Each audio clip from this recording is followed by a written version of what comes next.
자, 하지만 뭐니 많이 쇼 주치의 선생님 계시니까 연결해 보도록 하겠습니다. 네. 가정의학과 전문의 최은정 교수님 연결해 보겠습니다. 교수님, 혈전 용해제가 뭔지, 그리고 어떤 질환을 치료하는 데 사용되는 건지 좀 알려주세요.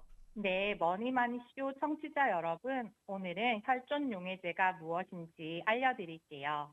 혈전용해제는 주사입니다. 우리 혈관에 동맥경화가 진행되어 혈관이 막혔을 때 가장 강력한 치료가 혈전용해제고요. 초응급 상황에 1시간 정도 환자의 상태를 집중 모니터링해야 하는 주의가 요하는 치료로 뇌경색이 왔을 때 주로 사용하게 됩니다. 네, 그러면 선생님, 이 혈전 용해제, 항응고제, 항혈소판 이게 말도 좀 어려운데 항혈소판 제제 뭐 이 다 뭐 비슷한 겁니까? 이게 어떤 차이가 있습니까? 네, 혈전용해제, 항응고제, 항혈소판 제제, 말이 너무 어렵지요. 결론적으로 다 우리 혈관의 동맥경화를 치료하는 목표는 같은데요. 혈전용해제가 가장 위중할 때 사용하고 항응고제가 그 다음, 항혈소판 제제가 막내 정도라고 이해하시면 됩니다. 우선 항혈소판 제제는 고혈압, 고지혈증, 당뇨병, 흡연, 비만, 심방세동 등의 위험 인자를 가진 사람이 혈관이 막히지 말라고 예방적으로 하는 거고요. 항응고제는 협심증, 일과성 뇌허혈 발작, 심근경색, 뇌경색 등이 왔던 사람들이 재발하지 말라고 조금 더 적극적인 약물 치료를 하는 것이고, 앞에서 말씀드린 것처럼 초응급 상황에 쓰는 주사가 혈전용해제입니다. 이런 약들을 멀리하고 싶다면 결국 평소에 고혈압, 고지혈증, 비만, 흡연, 당뇨병 등 내가 관리할 수 있는 것들을 잘 관리하고 계시면 됩니다. 자, 머니마니쇼 청취자 여러분, 오늘도 건강하이소. 네, 오늘도 건강하이소 최은정 교수님 연결해서 만나봤습니다. 악성 흑색종, 점처럼 보이기도 하고 손발톱 무좀과도 비슷하다고 하는데 좀 더 정확하게 알아둬야 될 것 같습니다. 악성 흑색종은 어떠한 질환이고 또 얼마나 위험한지 머니마니쇼 주치의 선생님에게 연결해서 물어볼게요. 네. 가정의학과 전문의 최은정 교수님 연결해 보겠습니다. 네, 교수님, 악성 흑색종이 어떤 질환인가요? 네, 머니마니쇼 청취자 여러분, 무좀인 줄 알았는데, 혹은 점인 줄 알았는데, 악성 흑색종이라는 진단을 받아서 놀라는 분들이 많습니다. 오늘 제대로 알아두셔야겠는데요. 악성 흑색종이란 멜라닌 세포의 악성 종양으로서 멜라닌 세포는 우리 피부 표피의 기저층에 가장 많아서 피부에 많이 발생하는데요. 하지만 피부에만 발생하는 건 아니고 멜라닌 세포가 존재하는 곳에는 어느 부위든 발생할 수 있어요. 네. 그러니까 멜라닌 세포가 있는 손발바닥, 손발톱 밑, 그리고 코 속, 식도, 항문 같은 점막 등에도 악성 흑색종이 발생 가능한 거죠. 네, 그러면 악성 흑색종은 어떻게 알 수 있나요? 사실 몸에 큰 점을 가지고 계신 분들도 많고 어떻게 구분하는지 궁금합니다. 네. 쉽게 설명하자면 젊었을 때 점이었지만 나이가 들면서 또는 자외선 노출이 많아지면서 기존의 점을 구성하던 멜라닌 세포가 악성으로 변하는 것인데요. 원래 있던 깔끔하고 예뻤던 점이 나이가 들면서 커지고 모양과 경계가 불규칙해지고 색깔이 얼룩덜룩 지저분해지는 변화를 관찰하는 것이 가장 중요합니다. 손발바닥, 손발톱 아래 등의 색상이나 모양의 변화는 무좀으로 환자들이 오해하고 방치하여 치료가 늦어지는 경우가 종종 있습니다. 무좀도 치료해야 하는 것은 같으니 혹시 모를 상황에 대비해서 꼭 의사의 진단을 받으시길 추천드립니다. 만약에 이 점이 불규칙한 모양이고 색깔이 좀 지저분하다 하면 검진 받아보는 게 좋겠네요. 그렇죠? 그러면 이 치료와 예방은 어떻게 하나요? 네, 암은 무조건 외과적 절제가 최우선입니다. 크기가 작을 때 조기 발견해야 치료가 쉽고 예후가 좋습니다. 자, 청취자 여러분, 악성 흑색종은 점이 하루아침에 암이 되는 것은 아닙니다. 평소에 자외선 차단제를 꼼꼼히 자주 써야 하고 등이나 자기가 안 보이는 곳은 늦게 발견되기도 하니 60부터는 사랑하는 가족의 점이 불규칙하고 지저분하게 커지나 주기적으로 서로 꼭 살펴주세요. 머니 많이쇼 청취자님들 오늘도 건강하이소. 네. 자, 일단 머니마니쇼 주치의 가정의학과 전문의 최은정 교수님 연결해서 물어보도록 하겠습니다. 네, 교수님, 경동맥 협착증이 뭔지 알고 싶습니다.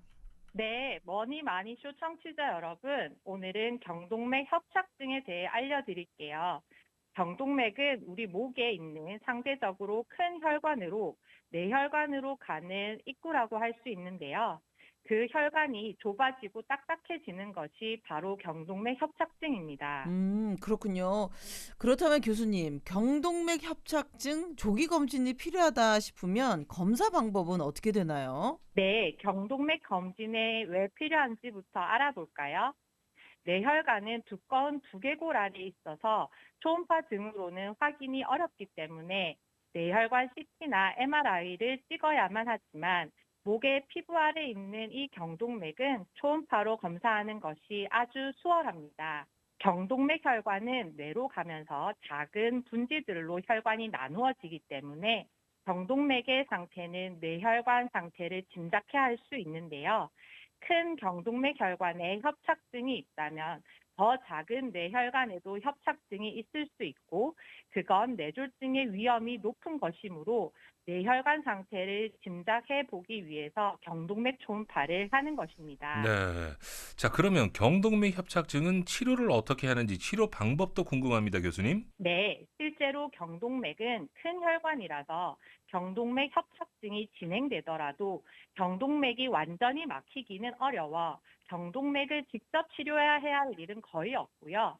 경동맥이 그렇게 안 좋은 정도라면 분명 뇌혈관 먼저 문제가 발생할 거예요. 경동맥 초음파는 뇌졸중을 예상해 볼 수 있는 가장 첫 검사입니다.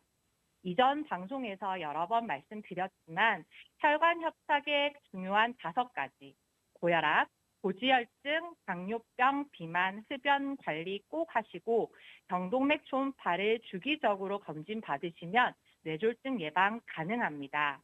머니 마니쇼 청취자 여러분, 올해 건강검진 미리 꼭 받으시고 건강하이소.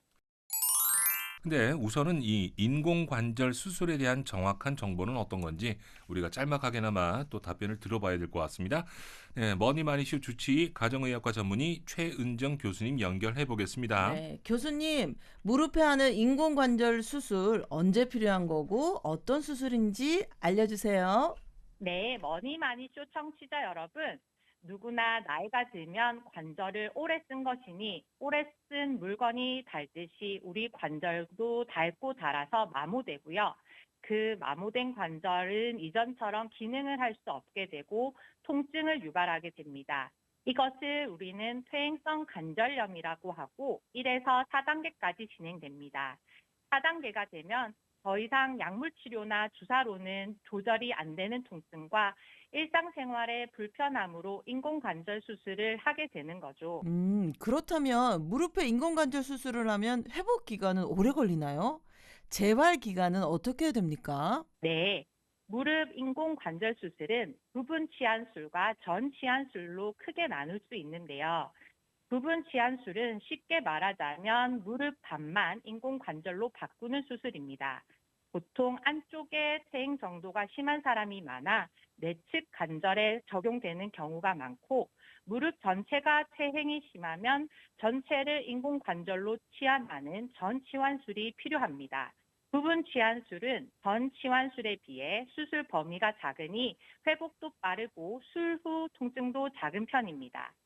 자기의 무릎 상태에 따라 수술 방법이 달라지고 연령이나 원래의 건강 상태에 따라 회복은 차이가 있지만 평균적으로 수술과 재활로 약 2주 정도는 입원을 하게 됩니다.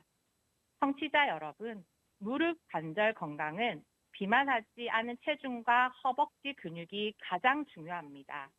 머니 많쇼 청취자 여러분, 건강하이소. 머니마니쇼 주치의 가정의학과 전문의 최은정 교수님 연결해 봅니다. 교수님, 치매 상태는 어떻게 판정하나요? 네, 청취자 여러분, 내가 치매가 아닐까 정확한 치매 상태를 판단하고 싶을 때 어떤 검사를 어떻게 받게 되는지 궁금하시죠? 우선 치매 유무와 진행 정도를 평가하기 위해서 만든 진단 도구가 있는데요. 치매 선별 검사 또는 간이 치매 검사라고 해요. 오늘이 몇 월 며칠 무슨 요일인지 묻는 것을 시작으로 단어 기억하기, 말 따라하기, 간단한 산수 계산하기 등을 실시하고요. 이때 30점 만점에 23점 이하는 경도의 인지 장애이거나 치매일 가능성이 있어서 정밀한 검사를 실시합니다. 그리고 교육 수준에 따라서 점수 차이가 날 가능성도 있기 때문에 22점이면 치매고 23점이면 치매가 아니다라고 단정짓는 것은 아니고요. 의사의 판단이 반드시 필요합니다. 보통 이것저것 깜빡깜빡할 때는 경도의 인지장애인 경우가 많으니까 너무 걱정하지 않아도 되지만 간이 치매 검사가 23점 이하로 치매가 의심되고 치마의 정도를 평가받아야 할 때에는 신경과 의사의 진단을 받아야 합니다. 네. 자, 그러면 신경과 의사 선생님에게는 또 어떤 진단들을 받습니까? 네. CDR 척도 검사 및 기본 혈액, 소변, 영상 검사 등을 토대로 치매의 정도를 종합적으로 평가하고요. 치매는 진행되는 질병이라 한 가지 검사로 100% 예상을 할 수 있거나 확진을 할 수는 없습니다. CDR 척도 검사는 1시간 넘게 신경과 의사가 환자의 생활에 대해 면밀히 물어보는 검사인데요. 환자의 판단력, 문제 해결 능력, 사회활동, 집안 생활, 취미, 위생, 몸 치장 등에 대해 물어봅니다. 그렇군요. 그리고 이런 거 여쭤봐도 되는지 모르겠는데 또 많은 분들이 궁금해 하시더라고요. 이 치매 검진을 받는데 비용이 꽤 부담이 된다라는 말이 있던데 치매 검진 받는 비용은 어떤가요?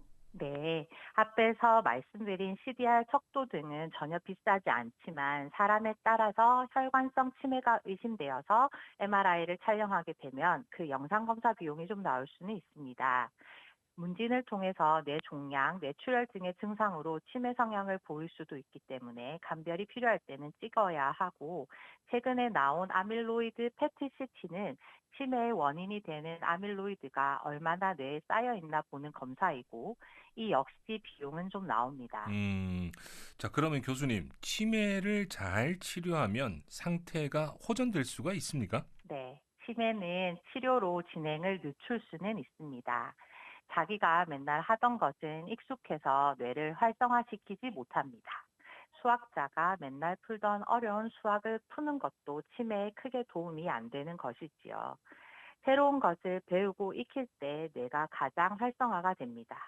새로운 것을 배우는 일에 계속 도전하시고 머니마니쇼 청취자 여러분 건강하이소.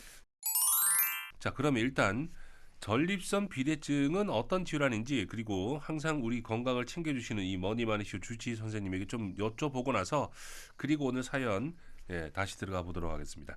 가정의학과 전문의 최은정 교수님 연결해 보겠습니다. 네.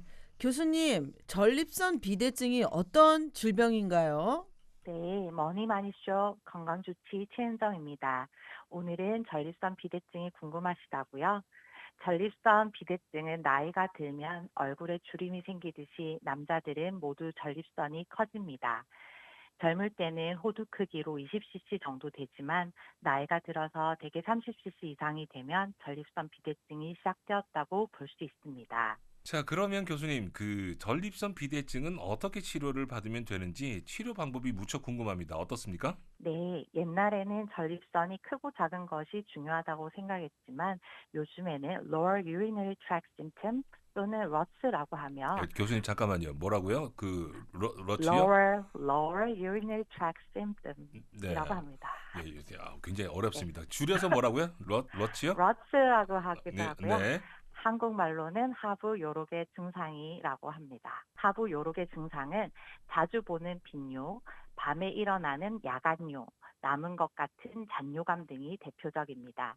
실제 전립선이 크고 작던 증상이 있다면 약물 치료를 할 것을 보통 권유하고, 약은 전립선 사이즈가 빨리 커지지 않도록 도와주는 약이기 때문에 6개월 이상 꾸준히 먹었을 때 효과가 크며 전립선 크기가 조금 줄어들기도 합니다. 누구나 나이 먹는 걸 피할 수는 없습니다. 조기 검진으로 전립선 크기를 확인해서 약물 치료를 늦지 않게 시작한다면 너무 커져서 레이저로 잘라내는 수술을 피할 수 있습니다. 머니 많이 쇼 청취자 여러분, 오늘도 건강하이소.